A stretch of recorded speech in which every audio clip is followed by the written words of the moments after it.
All right, guys, now that we have finished creating our tables, we're going to create our relationships. So we're going to go to database tools and relationships. We're going to ensure that all four tables are added.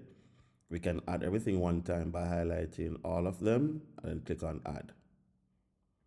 Good. So once we are in this window, we're going to ensure that customer ID matches with customer ID in the jobs table. We're going to create that relationship. We're also going to create that relationship between the customers and payment. So click and drag from the customers table all the way to the customers ID in the services table or the payments table. We're going to create that relationship there as well. And our final relationship now is going to be between the price table and the jobs table. We're going to link service ID here to service ID there.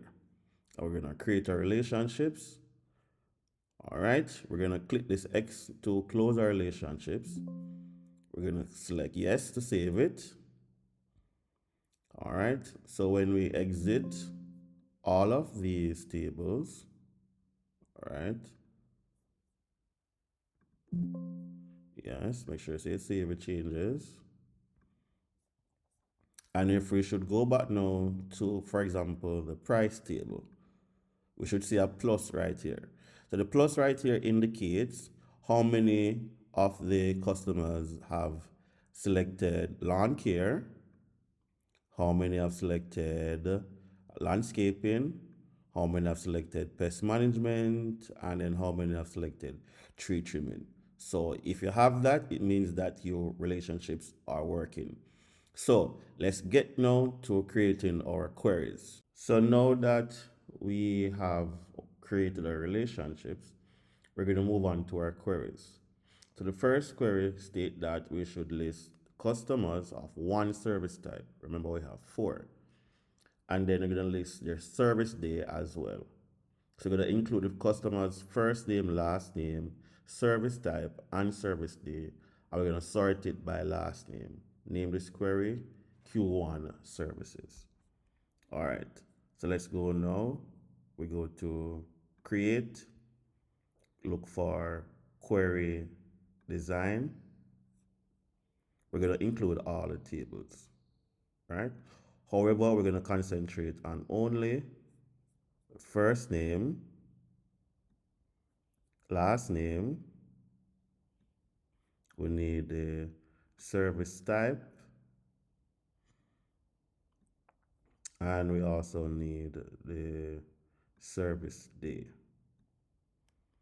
All right, so I am going to be using, let's say for example, tree trimming for my criteria, right? Now it says that it wants you to sort by last name. All right, so in the sort section here for last name, I'm going to select ascending order, meaning that I'm going from last name from A all the way down to Z. Good. Now when I click run, there you go. So I have everybody who has selected tree trimming and the service day. Now the name of this query should be Q1 service. So I'm gonna call this one Q1. We're gonna call it service. And then click OK. And there we go. Our first query is finished. Now the second query states that list the customers who were requested lawn care on Friday. Include the customer's ID, first name, last name, and the service day. So we need the service type also to choose lawn care. We need the service day to select Friday, and we're gonna need customer's first name, last name, and the customer ID. So let's go back, create, query using design. We're gonna list all four tables again. It just make it easier to have all four tables. So we need the customer ID, So we can double click on the field and it will go in the one that we want it to go. So customer's first ID, first name, last name. We need the service type. Let's use this jobs. Service. Nope, we're not gonna use this one. We're gonna go to the price. And we're gonna select service type, and then we're gonna select service day. All right. So remember, the service type is lawn care, and the service day is Friday. Good. So we want to show all the customers who have selected lawn care on Friday. We click on run. Good. So once this appears, it means that within your database, you don't have anybody to match the criteria. It doesn't mean it's incorrect. It's actually correct. It just means that we don't have anybody who selected lawn care on Friday. Right? So I'm going to right click, save. I'm going to call this one Q2, and then Q2 is lawn Friday. So LAWN lawn Fry, which means Friday. Why we keep it good? So now I have two queries complete. So now we're going to do the calculated field. So the calculated field means that we're going to add 10% of the original cost to the original total. So when I go to the prices table, 10% of this figure is 4,500. I'm going to add 4,500 to this total to get a brand new field which shows me the increase by 10%. All right, so let's look how we would create that. So we go to create, we're going to go to query design. All right, I'm going to include just only one table, which is a price table. I'm going to click on add. Right, so I need the service ID, the service type, and the cost. Good. So remember, we're going to do a calculation using the cost. So the name of my new fee is going to be called increase. So I'm going to call it increase. And in brackets, I'm just going to put 10%. Good. Then the colon. So what this means now is that this is a new field I'm going to be creating.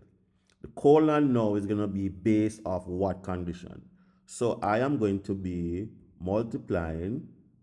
So I'm going to use a square bracket. I'm going to show you how it is. The square bracket. So it's going to be cost, C-O-S-T, close the square bracket, times 1.1. Now you might say, what is 1.1? 1.1 is basically 10% of the figure added back to the original price. So when I do this now, I should see my price move from 45,000 to 49,500. So basically add the original price to the 10% increase. Good. So I am going to go back now to my query, and I'm going to make sure now that this field is going to be currency. All right, so look what I did, guys. So when I return here, I click on the increase, look for property sheet, and then for the format, I select currency. Now when I go back and run, it should be at currency. Good, and that is completed. So I'm going to save my query now as Q3 increase. Q3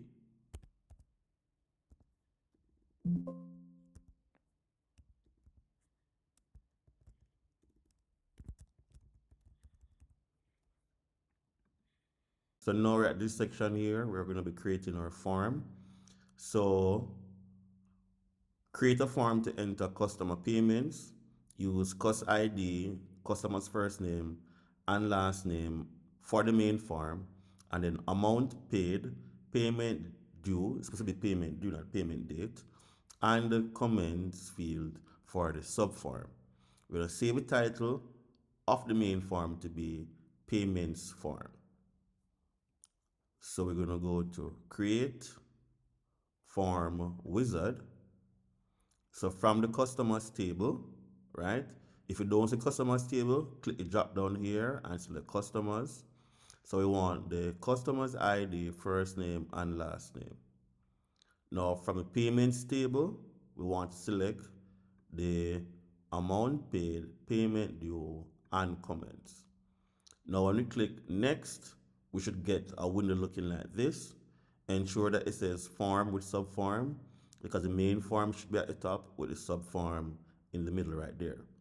We're going to select next, data sheet, select next. All right, so our main form should be called payments form. And then we're just going to call this one payments sub. Payments sub. All right, then once you click finish, we should get our form looking like this. So our payments form at the top with our sub form. See, payment sub.